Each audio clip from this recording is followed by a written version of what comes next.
Hello and welcome back to our YouTube channel. दोस्तों स्वागत है सभी लोगों का डिजिटल स्टडी यूट्यूब चैनल पर। सीटेट जुलाई आपका 5 जुलाई को एग्ज़ाम होना है, तो उसी के चलते क्लासेस चल रही हैं रिवीजन की। तो इस वीडियो में डिस्कस करेंगे 9 दिसंबर 2018 को जो क्वेश्चंस पूछे गए थे सीटेट एग्ज़ाम में, और 7 जुलाई 2019 को जो क्वेश्चन पूछे गए थे मैथ के, वो सभी क्वेश्चंस इस वीडियो में डिस्कस करेंगे। तो वीडियो को पूरा देखिएगा दोस्तों। मैं आपको कुछ शॉर्ट ट्रिक भी बताता चलूँगा बीच में, यदि आपको किसी क्वेश्चन तो नहीं आता है तो आपको उसको कैसे सॉल्व करना है। यदि आप चैनल पर नए हैं तो प्लीज़ चैनल को सब्सक्राइब कर लीजिए एंड मेक श्योर कि आपने बेल आइकन प्रेस कर दिया है। तो बेल आइकन को जरूर प्रेस कर लीजिए, आने वाले समय में नोटिफिकेशन आपको मिलती रहेंगी। देखिए, इसके लिए आपको टेलीग्राम ज्वाइन करना होगा पीडीएफ के लिए। पीडीएफ में आपको टेलीग्राम पर सारी अपलोड करता हूं, तो प्लीज़ टेलीग्राम को ज्वाइन कर लीजिए। उसका लिंक आपको नीचे डिस्क्रिप्शन बॉक्स में दिया हुआ है। कुछ भी आपको यदि क्वेश्चन पूछना है तो आप इंस्टाग्राम से मुझे डायरेक्टली मुझसे बात कर सकते हैं। चलिए दोस्तों, मैं बिल्कुल टाइम वेस्ट नहीं करते हुए आपका पहला क्वेश्चन स्टार्ट करता हूँ। पहला क्वेश्चन आपके सामने है, 18 सही 3/4 में कितने चतुर्थांश हैं? तो देखिए, चतुर्थांश पूछा गया है 18 सही 3/4 में। तो मैं आपको बता दूं, जब भी चतुर्थांश पूछा जाए या जब भी पूछा जाए कि इसमें कितने आधे हैं, कितने 1/8 हैं, तो आपको क्या करना है कि जो संख्या दी गई है, जैसे 18 सही 3/4 दिया गया है, इसमें पूछा है कितने चतुर्थांश हैं। अब चतुर्थांश क्या होता है, यानी कि चौथाई भाग होता है ना, 1/4 होता है, तो उससे हम जो है भाग कर देते हैं 1/4 से। ठीक है, अब देखिए 18 सही 3/4 को 1/4 से भाग देंगे तो ये 4 जो है वो पलट कर ऊपर जाएगा गुणा में, यानी कि ये कितना हो जाएगा 18 सही 3/4 और गुणा में हो जाएगा आपका ये 4। ठीक है, अब इसके देखिए, इसको हम और थोड़ा सा सरल करते हैं। 18 सही 3/4 को हम क्या ले सकते हैं, 18 + 3/4 लिख सकते हैं। 18 + 3/4 लिख लिया और गुणा में 4 आ गया। अब देखिए 18 की मल्टीप्लाई 4 से करेंगे तो 18 4 से कितना हो जाएगा 72 हो जाएगा, और प्लस आपका 3/4 × 4, 4 से आपका 4 कैंसिल हो जाएगा, यहाँ क्या बचा 3 और 72 ये है, तो ओवरऑल प्लस करके कितना आ गया आपका 75 आपका इसमें राइट आंसर हो गया, जो कि ऑप्शन नंबर आपका ए वाला बिल्कुल सही हो जाएगा। आई होप आपको समझ में आया होगा। ये क्वेश्चन आपको 7 जुलाई को पूछा गया है दोस्तों, तो ये बिल्कुल जेन्युइन क्वेश्चन है, आपको आंसर पेपर में मिल भी जाएंगे। चलिए नेक्स्ट क्वेश्चन देख लेते हैं। नेक्स्ट क्वेश्चन था आपको, अंकों 2, 3, 4, 6, 7, 8 को निम्नलिखित रिक्त स्थानों में व्यवस्थित किया गया है। तो देखिए, इस प्रकार से व्यवस्थित करना है, जैसे 3 संख्याएं ऊपर लिखकर 3 संख्याएं नीचे लिखकर जोड़नी है, और योग करने पर अधिकतम संभव संख्या क्या होगी। देखिए, पूछा गया है कि अधिकतम संभव संख्या इन अंकों से पूछी गई है। आपको 3 यदि मैं रिक्त स्थान दे दूं ऊपर इस प्रकार से, और 3 रिक्त स्थान है नीचे आपको इस प्रकार से, आपको मैं कहूंगा कि इन नंबर से ज्यादा संख्या बनानी है आपको इन जोड़ से। तो देखिए याद रखिएगा, पीछे से गिनते हैं इकाई, दहाई और ये सैकड़ा। सैकड़ा में जितनी ज़्यादा संख्या होगी, जैसे मान लीजिए मैं आपको लिख दे रहा हूँ 800, तो जो 8 संख्या है वो सैकड़ा में बड़ी है, किससे 700 से बड़ी है, क्योंकि जो 7 है, जो 8 है वो 7 से बड़ा है। ठीक है, क्योंकि जो सैकड़े का नंबर होता है वो हमेशा बड़ा होना चाहिए, मतलब दूसरे वाले नंबर से। तो मैं क्या करूँगा, बड़ा वाला जो नंबर है 8 वाला वो यहाँ लिख दूंगा। ठीक है, अब देखिए 7 नंबर आता है, 7 को हम जो है यहाँ भी लिख सकते हैं, और यहाँ भी और यहाँ भी लिख सकते हैं, लेकिन हमें अधिकतम बताना है तो हमें पता है कि नीचे वाला भी एक सैकड़े का छूट रहा है। ठीक है, तो यहाँ पर हम डाल देंगे 7। ठीक है, उसके बाद आता है आपका 6 और 4, तो 6 को आप यहाँ लिख सकते हैं या फिर नीचे भी लिख सकते थे, और 4 को हम दहाई के अंक में लिख देते हैं। ठीक है, ध्यान रखिएगा, बड़े अंकों को आपको सबसे पहले जो सबसे बड़ा अंक है उसको सैकड़ों में भर देना है, फिर उससे छोटे अंक है दोनों उसको दहाई में भर देना है, और जो अंक बचते हैं आपको, जैसे 2 और 3 बचा तो उसको आपको इकाई में भर देना है। ऊपर नीचे कहीं भी भर सकते हैं। 2 और 3 कितना होता है 5 होता है, 6 4 कितना होता है 10 होता है, यहाँ से 1 होगा, 8 और 7 15 हो गया, और 1 16 हो गया, यानी कि 1605 आपका इसमें राइट आंसर हो गया। ऑप्शन नंबर आपका ए वाला बिल्कुल सही उत्तर हो जाएगा। आई होप आपको ये भी क्वेश्चन समझ में आया होगा। चलिए नेक्स्ट क्वेश्चन देख लेते हैं। 50 में एक पूर्ण संख्या जोड़ी जाती है और फिर वही संख्या 50 में से घटा दी जाती है, प्राप्त हुई दोनों संख्याओं का योग कितना है। तो देखिए बिल्कुल इक्वेशन बनाएंगे क्वेश्चन के अकॉर्डिंग, कुछ नहीं करना है। 50 की लिखा हमने, इसमें मान लीजिए कोई पूर्ण संख्या जोड़ी जाती है, मान लीजिए x हमने जोड़ दिया इसमें, ठीक है। फिर वही संख्या 50 में से घटा दी जाती है, तो ये एक संख्या तो ये बनी हमारी। अब जो संख्या है वही 50 में से घटा दी गई, ठीक है, तो ये दूसरी संख्या हमारी ये बन गई। अब देखिए प्राप्त हुई दोनों संख्याओं का योग, एक तो संख्या में ये प्राप्त हुई, दूसरी संख्या में ये प्राप्त हुई, तो हमें क्या करना है, इनका जोड़ करना है, यानी कि हमें प्लस कर देना है बीच में। इन दोनों संख्याओं को जोड़ कर दिया हमने, तो देखिए ये प्लस का x है इधर और इधर ये माइनस का x है, तो इस x से ये x क्या हो जाएगा, कैंसिल हो जाएगा। ये 50 है और ये भी 50 है, कितना हो जाएगा ये 50 + 50 100 आपका इसमें राइट आंसर हो जाएगा। ऑप्शन नंबर सी वाला इसमें बिल्कुल सही उत्तर है। तो कुछ भी ऐसे फार्मूला बेस्ड क्वेश्चन नहीं होते हैं, आया तो वर्ग को छोड़ दें, तो ऐसे फार्मूला बेस्ड क्वेश्चन कोई ऐसे नहीं आते हैं, बिल्कुल जेन्युइन क्वेश्चन होते हैं। मैं आपको सारे क्वेश्चन बताते चलूंगा और किस किस प्रकार के क्वेश्चन पूछे जाने की संभावना वो भी हम डिस्कस करेंगे, मॉक टेस्ट भी करेंगे एग्जाम से पहले। साथ बने रहिएगा बस दोस्तों सभी लोग। आप देखिए एक ये क्वेश्चन है थोड़ा सा जटिल आप कह सकते हैं इसको, हल्का सा। संख्याओं में से कौन सी संख्या अवरोही क्रम को निरूपित करती है? कौन सी संख्या अवरोही क्रम को निरूपित करती है, इसमें थोड़ा सा आपको दिक्कत हो सकती है। पहले आप देखेंगे कि इन पहले ऊपर वाला विकल्प हम चेक कर लेते हैं, ठीक है। अवरोही क्रम होता क्या है? अच्छा, अवरोही क्रम होता है सबसे बड़ी, उसके बाद छोटी, ठीक है, उसके बाद उससे भी छोटी, इसके बाद यही क्रम जो है वो चलता रहता है। तो हम देखेंगे, ठीक है, देखिए पॉइंट हम इग्नोर करते हैं, पॉइंट को हम इग्नोर करते हैं। अभी हम देखते हैं 30 है, ये 30 है, ये 3 है, 3 है, 3 3 3 0। उसके बाद इसका मतलब हमें पता है कि 30 वाली संख्या सबसे बड़ी होगी, तो ये अपने सही स्थान पर रखी है, ठीक है। आगे देखते हैं, देखिए आगे वाली संख्याओं में सब में 3 3 है, 3 पॉइंट को हम इग्नोर कर रहे हैं, ठीक है, 3 3 3 3 और इसके बाद 0, यानी कि ये भी बिल्कुल सही जगह रखी है क्योंकि ये 0 है, यानी कि सबसे छोटी संख्या है, तो ये अपने सही जगह रखी है। अब बात करते हैं बीच की जो 4 संख्याओं की आती है, क्योंकि देखिए ये 2 विकल्प तो सभी में चारों में एक सा है, चारों विकल्पों में। ये भी देखिए पहला और लास्ट वाला विकल्प जो चारों विकल्पों में एक सा है। बीच में बात करते हैं, देखिए 3.50 और 3.05, दोनों में से देखते हैं कौन सा बड़ा है। देखिए 3.50 और 3.05, अब बताइए आप कौन सा बड़ा है? ये तो हो गया 3.5, क्योंकि 3.5 और ये हो गया 3.0, यानी कि लगभग 3 ही के बराबर हो गया ये तो, और ये है 3.5, तो ये कौन सा बड़ा हो गया हमारा? यही वाला बड़ा है 3.50। इसका मतलब ये भी अपने स्थान पर सही रखा है, ठीक है। बात करते हैं इसकी, ये जो है आपका 3.055, अब यहाँ पर देखिए 3.055 और दूसरा दिया है हमारा 3.05।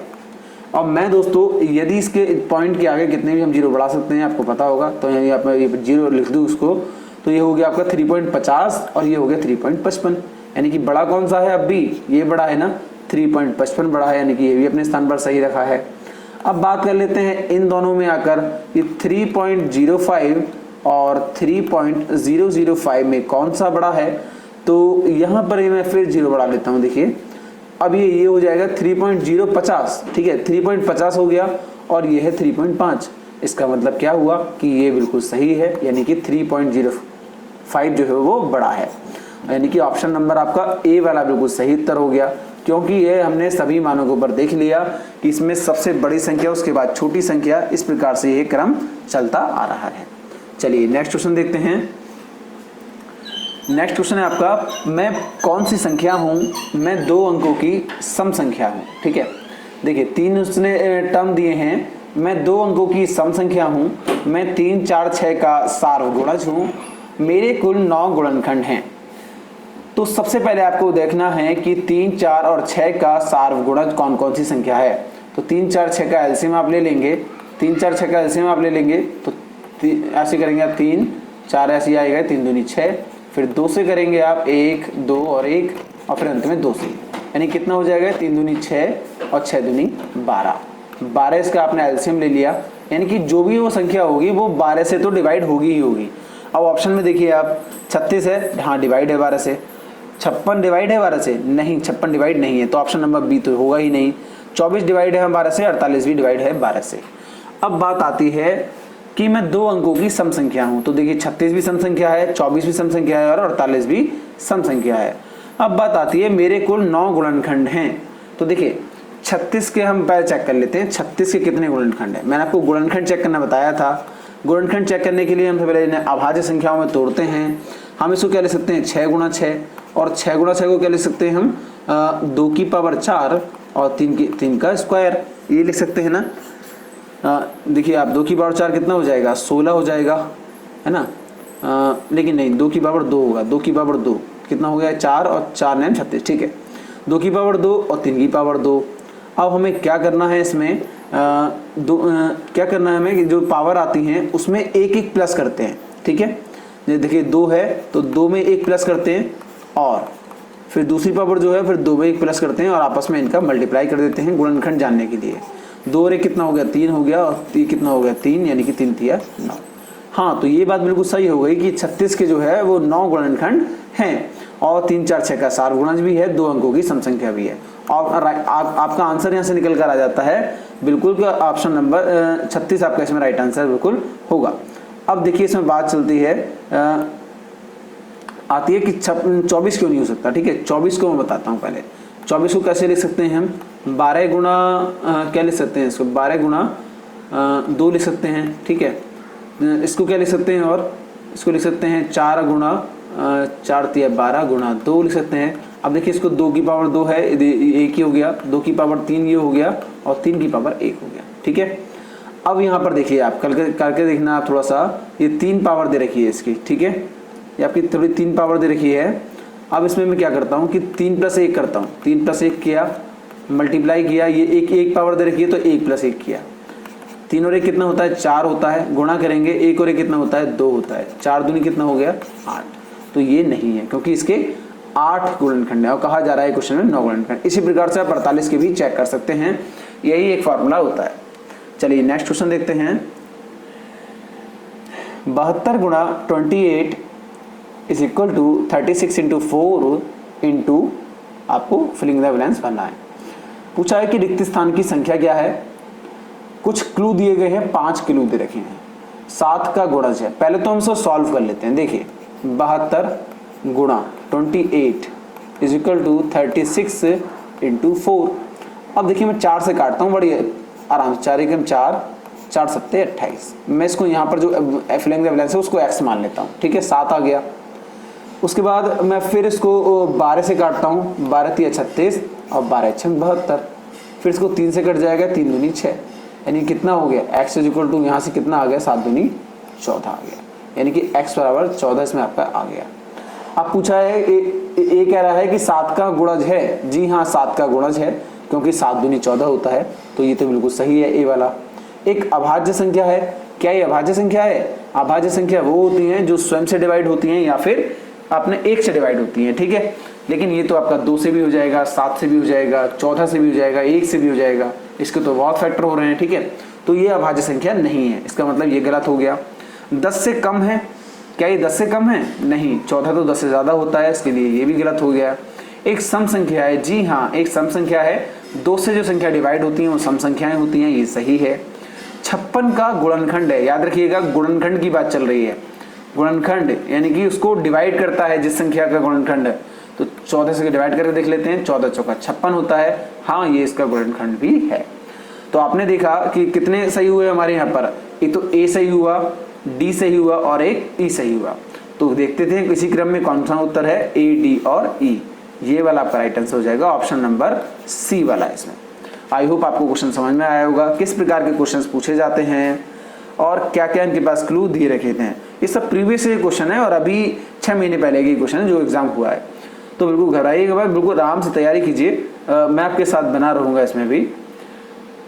चलिए एक और क्वेश्चन आपके लिए आता है, बहुत ही अच्छा क्वेश्चन है। देखिए ये थोड़ा टाइपिंग मिस्टेक है, बिंदु ए होगा यहाँ पर, है ना, और यहाँ पर होगा बिंदु बी, सेम एज यहाँ पर ए और यहाँ पर बी। कहा जा रहा है कि बिंदु ए और बी नीचे दिखाई गई नंबर रेखा पर संख्याओं का प्रतिनिधित्व करते हैं। बिंदु ए और बी के बीच की दूरी कितनी है। अब देखिए हमने देखा कि कितनी बिंदुएं हैं, पहले हम इसको बिंदुओं को गिन लेते हैं, 1 2 बीच वाले बिंदु गिन लेते, क्योंकि देखिए यहाँ 25,000 है और यहाँ 61,000 है अंत में, ठीक है।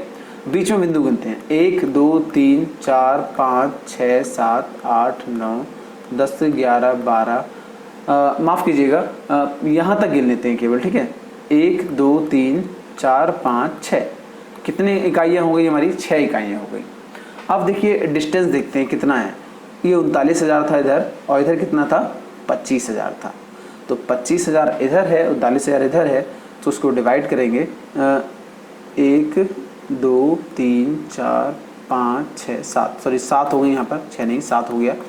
और ये देखिए इसका डिफरेंस देख लेते हैं, क्योंकि हमने बीच का डिफरेंस निकाला है। तो डिफरेंस निकालने के लिए 39,000 माइनस कितना हो जाएगा, 39,000 माइनस हो जाएगा 25,000। अब देखिए 39,000 25,000 कितना बचेगा आपका, 14,000 हो जाएगा। और ये है 7 इकाइयाँ, 7 डॉट्स लिख लेते हैं मैं, ठीक है, 7 डॉट्स। अब देखिए 7 डॉट्स से हम इसको डिवाइड कर लेंगे, ये कितना आ गया 2000, यानी कि 1 डॉट्स बराबर कितना आ गया आपका यहाँ पर 2000 आ गया, ठीक है। अब आपको 1 डॉट्स बराबर पता चल गया 2000 है। तो ए निकालना कितना आसान हो गया आपके लिए, ठीक है, ए निकालना कितना आसान हो गया। आप देख लीजिए आप 2500 यहाँ पे कितना आ जाएगा, 2000 प्लस होगा एक इकाई, फिर दूसरी इकाई और तीसरी इकाई, यानी कि इसके और इसके बीच की दूरी फाइंड आउट करें तो यानी कि 6000 हो जाएगा हमारे पास, ठीक है। क्योंकि हम अब ए और बी के बीच की दूरी पूछी है, तो ए और बी के बीच की बिंदुएं गिन लेते हैं।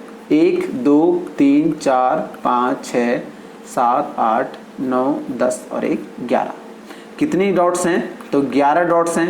11 डॉट्स हैं तो 1 डॉट्स किसके बराबर है हमारा, 2000 के बराबर है। तो 11 गुना 2000 कितने हो जाएगा आपका 22, 11 दूनी 22, 22,000 डॉट्स हो जाएगा, ठीक है। 22,000 इकाइयाँ आपका इसमें ऑप्शन नंबर डी आपका इसमें राइट आंसर हो जाएगा।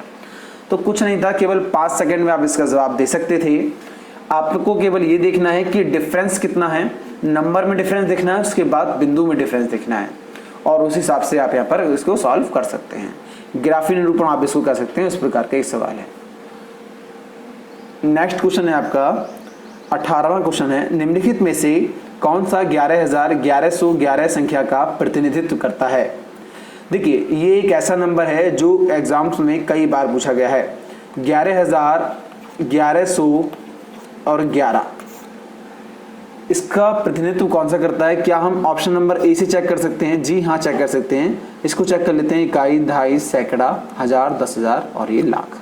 बात तो लाख की हो ही नहीं रही है, बात हो रही है 11,000 की, तो इसका मतलब ऑप्शन नंबर ए वाला गलत हो जाता है, ठीक है।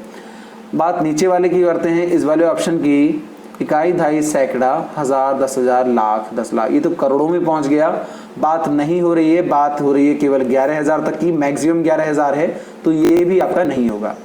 ये रोमन संख्या में है, तो रोमन संख्या भी इसका निरूपित नहीं करती, क्योंकि ये आपका रोमन संख्या को केवल ऐसे, ये 11 तो है, लेकिन 11 11 11 नहीं लिखा जाता है, ठीक है। 500 के बाद एल से आपका स्टार्ट हो जाता है, तो ये संख्या नहीं लिखी जाएगी इस प्रकार से। बचा कौन सा आपका, ऑप्शन नंबर बी बचा आपका, तो यही सही होगा। अब ये कैसे आता है ये भी मैं आपको यहाँ पर बता देता हूँ।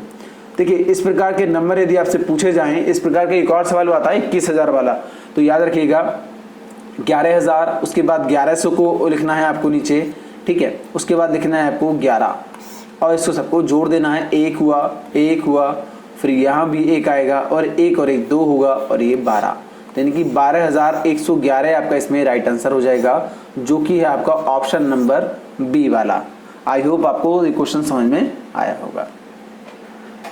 नेक्स्ट क्वेश्चन है आपका, निम्नलिखित में से 7.1 इंटू 3.85 अपॉन 9.09 का सबसे अच्छा अनुमान कौन सा है। तो देखिए इस प्रकार के पॉइंट वाले क्वेश्चंस जो होते हैं, आपको अप्रोक्सीमेट वैल्यू देखनी होती है पूरा राउंड फिगर में। जैसे कि आपको 7.1 है, तो राउंड फिगर में 7.1 की वैल्यू कितनी हो जाएगी, 7 हो जाएगी। इंटू करेंगे 3.85, यानी कि 4 में कितना कम है, केवल 0.15 कम है, ठीक है। तो क्या हम इसको 4 लिख सकते हैं, जी हाँ मैं समझता हूं कि इसको 4 लिख सकते हैं, ठीक है। 7 गुणा 4 लिख दिया हमने। अब देखिए यदि आपने ऊपर बढ़ाया था, यदि आपने ऊपर बढ़ाया है, ठीक है, देखिए इसमें हमने कम किया था, 7.1 से 7 हो गया था इसमें, और इसमें जो है आपका 3.85 से हमने बढ़ा दिया, 4 कर दिया। अब ये 9.09 है, तो क्या हम इसको नियर बाई वैल्यू में 9 लिख सकते हैं, जी हाँ बिल्कुल लिख सकते हैं। क्वेश्चन को और सॉल्व किया जा सकता था, 7 चौक 28/9 हो जाता, या फिर आपको कुछ इस प्रकार से दे देते कि, लेकिन आपको क्वेश्चन में इस प्रकार से ही दिया हुआ है वैल्यू 7 इंटू 4 अपॉन 9, तो ऑप्शन नंबर बी वाला आपका इसमें राइट आंसर हो जाता है। नेक्स्ट क्वेश्चन देखते हैं, निम्नलिखित में से किसकी लागत अधिक है। रुपये 250 प्रत्येक पैकेट वाले 200 पैकेट, ठीक है। देखिए ध्यान दीजिएगा, 250 रुपये वाले प्रत्येक 200 पैकेट। देखिए एक पैकेट कितने का, सॉरी माफ कीजिएगा, एक पैकेट कितने का है आपका, 200 रुपये का है, ठीक है। और 250 पैकेट कितने के हो गए आपका, 200 गुणा 250 के हो गए। अभी हम गुणा नहीं कर रहे हैं, ठीक है, ठीक है। इतने के हो गए, एक नंबर वाला हमने ऐसे लिख लिया। फिर दूसरा नंबर कह रहा है हमसे कि 250 रुपये, 250 प्रत्येक वस्तु के 20 दर्जन, यानी कि एक वस्तु यदि 250 रुपये की है तो फिर 20 दर्जन कितने के होंगे, 20 दर्जन कितने होते हैं, एक दर्जन में कितने होते हैं, अच्छा एक दर्जन में होते हैं आपका 12, तो 20 दर्जन में कितने हो जाएंगे, 20 गुणा 12, अर्थात कितने हो जाएंगे, 240 हो जाएंगे। तो याद यहाँ पे देखिए कि 20 दर्जन की हम बात कर रहे हैं, 20 दर्जन बराबर हो जाएगा 250 और गुणा 240, क्योंकि 240 पीस हैं यहाँ पर, ठीक है, और 250 रुपये का एक पीस है। तो अभी मुझे ये बताइए आप कि 250 गुणा 240 बड़ा है या 250 गुणा 200 बड़ा है। ऑब्वियसली आप कहेंगे कि सर 250 गुणा 240 बड़ा है। तो इसका मतलब क्या हुआ, पूछ रहा है कि किसकी लागत जो है वो अधिक है। तो अधिक किसकी लागत है, ऑप्शन नंबर बी वाले की, यानी कि दूसरे वाले की जो है लागत अधिक है, क्योंकि इसमें इसका हम गुणा करेंगे। गुणा करने की जरूरत आपको यहाँ है नहीं, क्योंकि मैं आपको देखिए 250 जो है कॉमन नंबर है, ठीक है। तो यहीं देख लेंगे आप, इसकी 240 से गुणा हो रही है, इसकी 200 से गुणा हो रही है, तो ऑब्वियसली ये बड़ा आएगा नंबर, ठीक है। आई होप दोस्तों आज के इस वीडियो में बस इतना ही। क्वेश्चन थे आपके यहाँ पर 10, प्रीवियस में वीडियो में भी मैंने आपको 10 क्वेश्चन सॉल्व कराए थे। And thanks for watching this video. Please video के लिए अच्छा वीडियो आपको पसंद आया हो तो प्लीज़ वीडियो को लाइक और शेयर जरूर करना। दोस्तों अपने जितने भी व्हाट्सएप और फेसबुक ग्रुप हैं व्हाट्सएप में शेयर कर दीजिए। और यदि आपने चैनल सब्सक्राइब नहीं किया है तो प्लीज़ चैनल सब्सक्राइब करके सपोर्ट कीजिए और अपने दोस्तों से भी चैनल को सब्सक्राइब कराइए। मिलते हैं आपसे दोस्तों एक नेक्स्ट वीडियो में।